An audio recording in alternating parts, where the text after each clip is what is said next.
Hello les Sagittaires, j'espère que vous allez bien. Voici vos énergies du jeudi 16 janvier 2025. On va commencer avec votre état d'esprit. Eh bien, ici, vous avez la carte du barde. Alors, je vais retirer mes lunettes parce que je vois moins bien avec mes lunettes. Et oui, c'est super. Je rigole toute seule de mes conneries. Bref, bon, c'est vrai en plus, hein, mais bon. Bref, ici, on a la carte du barde. Alors, le barde, c'est quelqu'un qui est plutôt joyeux, d'accord? C'est quelqu'un qui a envie de communiquer, c'est quelqu'un qui a beaucoup de plaisir à raconter certaines choses, etc. Donc, ici, il y a quand même une belle énergie joyeuse qui va nous accompagner, hein, en tout cas, notre état d'esprit, ça sera comme ça, pardon, pour jeudi. L'énergie que nous envoie l'univers, eh bien, c'est une énergie d'intuition. Donc ici, eh bien, on va probablement ressentir encore plus nos intuitions qu'à l'accoutumée. Donc ici, soyez connectés. Par rapport à ce qui vous préoccupe maintenant, waouh, on parle d'une victoire, d'un succès qui arrive pour vous.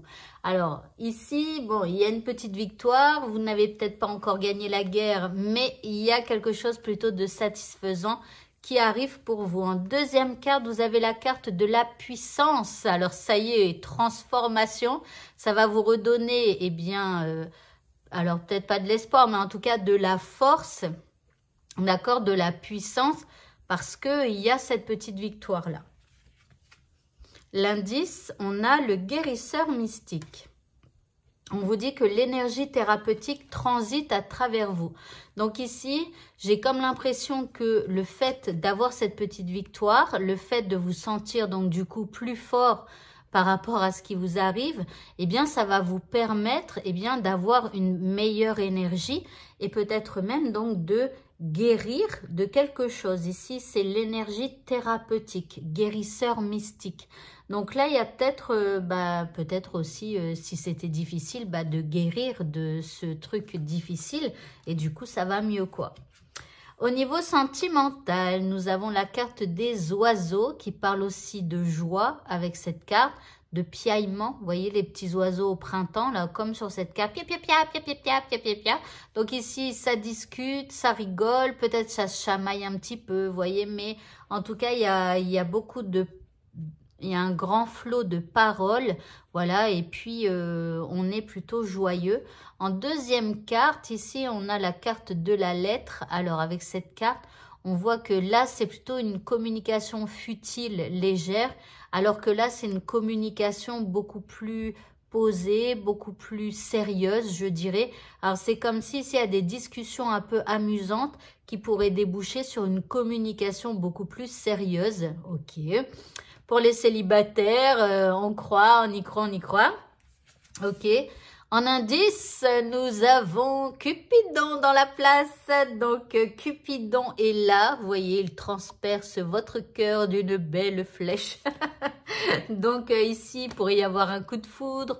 Ou alors, on retombe amoureux de la personne que l'on aime. Vous voyez, ou alors, si éventuellement, il y avait des petites chamailleries ou des trucs comme ça, Cupidon est là pour tout arranger.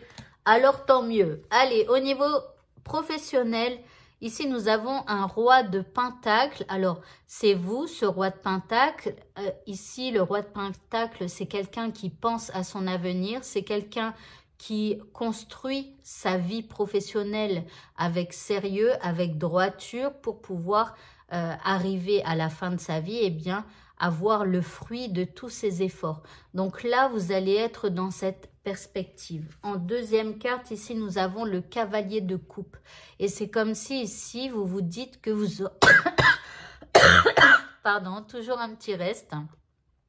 Donc ici, c'est comme si vous attendez comme une proposition qui vous ferait du bien. Après, peut-être que c'est à vous aussi d'aller chercher une opportunité qui pourrait vous faire plaisir, qui pourrait changer votre destin au niveau professionnel. Alors, je vais attendre la dernière carte avec l'indice. Ici, nous avons la reine de bâton. C'est une belle carte aussi. Mais là, vous voyez, c'est comme si on vous dit que c'est à vous aussi d'aller chercher les opportunités. Il ne faut pas non plus attendre que les choses bougent d'elles-mêmes. Maintenant, si vous voulez vous construire un avenir radieux, eh bien, il vous faudra aller à la chasse aux opportunités. Et on vous dit que vous avez la possibilité, puisque vous êtes cette reine de bâton aussi. Hein. Ici, on vous dit que vous êtes brillant, vous êtes talentueux ou talentueuse, vous êtes indépendant dans votre travail, vous savez contrôler le travail que vous avez à faire.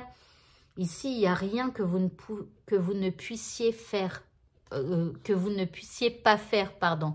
Donc, vous voyez, c'est comme si aussi on vous encourage en vous disant que vous pourriez faire plus même encore. Vous voyez, et peut-être avoir plus même au niveau des deniers, quoi, au niveau de l'argent. Il faut vraiment croire en vous. Je regarde ce qui est encore... Ne vous sous-estimez pas, on vous dit avec cette carte. Ne sous-estimez pas vos capacités parce que vous avez la possibilité de faire que vos rêves deviennent réalité. Voilà. Mais en même temps, on vous dit aussi de trouver un équilibre entre votre travail et votre vie personnelle. Voilà. Bon, après, c'est un tirage journalier. Hein. Donc ici, c'est comme si on vous dit que vous êtes capable de bien plus peut-être. Et que donc, peut-être que ça serait bien pour vous d'aller à la chasse aux opportunités. Et en dernière carte, nous avons la déesse Aphrodite qui nous parle de notre déesse intérieure. Alors, on va voir ce que ça dit parce que pour les hommes, voilà. Éveillez la déesse qui se trouve en vous à travers la danse, en prenant soin de vous-même et en appréciant votre divinité. Donc, ça peut parler aussi aux hommes. Hein. De toute façon, en chaque être humain, il y a une polarité féminine et une polarité masculine. On a la capacité enfin, ça se fait naturellement. On développe plus ou moins sa polarité féminine ou plus ou moins sa polarité masculine. Donc, ça se fait naturellement. Mais voilà. Donc, et en chacun de nous, de toute façon, il y a énormément d'hommes qui aiment danser aussi. Hein. Un peu moins que les femmes. Mais voilà. Donc, éveillez cette déesse, cette polarité féminine qui est en vous à travers la danse et puis en prenant soin de vous-même. En ce jeudi, voilà. Eh bien, écoutez, ce tirage est terminé. Bonne fin de journée à tous et à demain. Au revoir.